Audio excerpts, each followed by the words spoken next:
Hello, in front of me I've got Samsung Galaxy A73. In this video I'll show you how to add passes to Google Wallet. In the beginning let's enter Google Pay and tap Add a Card button located at the bottom of the screen. Now focus on Loyalty, Gift Card and Public Transport.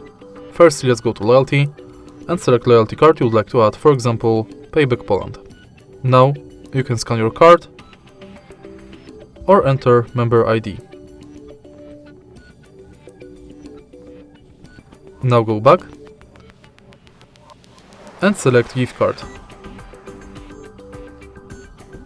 Similar to loyalty card, select shop, enter card number, PIN, balance, your notes and tap save. In the end, let's select public transport. And if you are able to find your transit way selected, you'll be redirected to a website where you have to finish the insight form. All of your cards will appear on the homepage of Google Wallet. If you find this video helpful, please leave like, comment and subscribe.